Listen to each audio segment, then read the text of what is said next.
रूप से यहाँ पर किया गया है, एक कैंप की भी व्यवस्था की गई है। तो कहीं न कहीं इस पर सरकार का ध्यान है, सरकार अपना काम कर रही है और वैसे लोग जो इस कृत्य में शामिल हैं या फिर कह सकते हैं कि वैसे लोग जो इस घटना के पीछे हैं, चिन्हित कर करके पुलिस टेकन एक्शन लेने का काम कर रही है। वह कितना भी बड़ा क्यों नहीं हो, उसका रसूख कितना भी बड़ा क्यों नहीं हो, वो हर हाल में जेल जाएगा, यह तय है। अच्छा, ये बताइए कि यहाँ पे जितना भी घटना हुआ लगभग 75% मांझी परिवार का हुआ है और मांझी का सबसे बड़ा हितैषी जीतन राम मांझी जी बनते हैं, जो कि केंद्र कैबिनेट में मंत्री हैं और बिहार कैबिनेट में मंत्री हैं संतोष सुमन। ये दोनों में से एक भी अभी तक नहीं आए हैं, इस पर क्या कहना होगा? देखिए, हम भी आए हैं तो उनका एक सिपाही है। कल भी हमारे यहाँ के जो शिष्टमंडल है पार्टी का शिष्टमंडल आए हैं, तो हम लोग भी तो उन्हीं के दिशा निर्देश पर आए हैं। तो आप केवल उनको कहना, और वो कहीं ना कहीं ठीक है, भारत सरकार का कैबिनेट मंत्री है, कुछ व्यवस्थाएं होगी, लेकिन इस घटना के प्रति कितने संवेदनशील है, इस पर भी आपका सवाल होना बहुत जरूरी था। इस घटना के प्रति वो कितने संवेदनशील है, आप इसी से अंदाजा लगा सकते हैं कि जैसे ही घटना उनको मालूम चला है, उन्होंने तुरंत जो यहाँ के मुख्यमंत्री है उसको संज्ञान में देने का काम किया है। पुलिस प्रशासन को इस पर कहीं ना कहीं हर हाल में उसको देखने का प्रयास किए हैं। तो दिल्ली में भी रह करके उन्होंने जो काम किया है उसको देखने की आवश्यकता है। रही बात वो आने का, तो ये तो हमारे परिवार के अंग हैं। आप जो बता रहे हैं वो तो हमारे परिवार के अंग हैं। तो हम लोग से ज्यादा हम लोग घर घर, अरे भैया छोड़िए ना, हम लोग से ज्यादा दर्द है, इसलिए वो सब ड्रामा नहीं कीजिए। हम लोग का परिवार का सदस्य यहाँ पर हुआ है, हम लोग भी चिंतित हैं, हम लोग भी मर्माहत है। मांझी जी भी अंदर से बहुत दुखी हैं। तो इसलिए इन चीज़ों को अलग डायरेक्शन में नहीं समझने का प्रयास कीजिए। और जैसे ही होगा, यहाँ के परिवार के लोग भी सदस्य समझ रहे हैं कि हमारे नेता कौन है, हमारा नेता कब आएगा, ठीक है। तो कहीं ना कहीं जो भी सरकार के द्वारा नियम अनुसार होता है, हम लोग उस यहाँ के लोगों को प्रोवाइड करने का काम करेंगे, उपलब्ध करने का काम करेंगे। आज यहाँ हम आए हैं तो परिवारों को चिन्हित करके कहीं ना कहीं उनको एक सूची हम लोग सौंपेंगे। और जो इस घटना से मर्माहत है, जो इस घटना के प्रभावित लोग हैं और जो इस घटना में संलिप्त लोग हैं, उस पर भी हम कार्रवाई करने का काम करेंगे। तो कहीं न कहीं उनका नज़र, डॉक्टर संतोष मांझी जी का नज़र और जीतन राम मांझी जी का नज़र इस घटना पर है और हम लोग उसके लिए हर हाल में जो हम लोग मदद कर सके हम लोग करेंगे। अच्छा, क्या कहेंगे जो अपराधी दबंगों के द्वारा इस घटना को अंजाम दिया गया है, आपके द्वारा क्या सजा?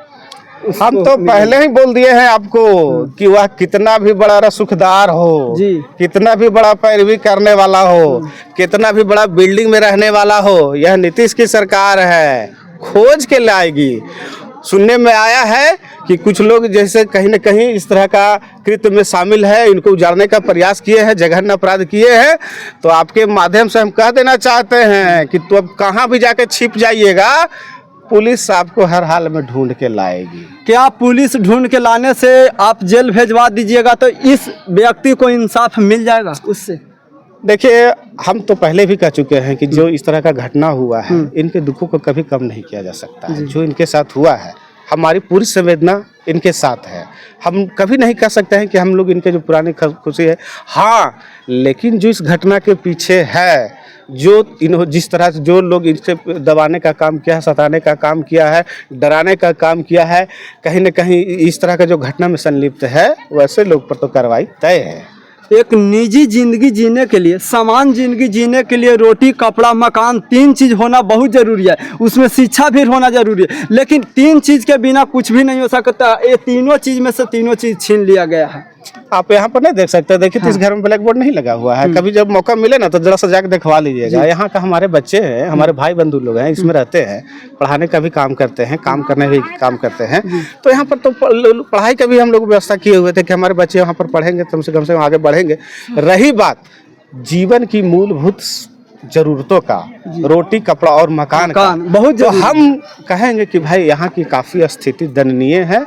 हम लोग के संज्ञान में नहीं था इन सब चीज़ों, ये हमारे संज्ञान में आया है।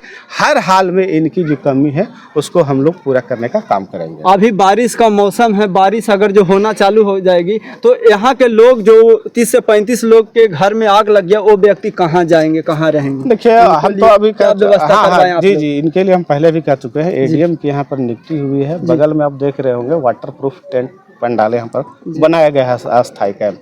जब तक इनको घर बना के दिया नहीं जाता है, तब तक वहाँ पर समुचित रहने की व्यवस्था यह सरकार के द्वारा की गई है, उसको भी जरा सा आप लोग दिखा दीजिएगा कि भाई सरकार के द्वारा क्या काम हुआ है। रही बात यहाँ के लोगों की पानी की व्यवस्था, रही बात यहाँ के लोगों की भोजन की व्यवस्था, तो सरकार कहीं न कहीं प्रयासरत है। आप देखे होंगे कि भोजन के लिए भी सरकार के द्वारा यहाँ पर उपलब्ध कराया गया है।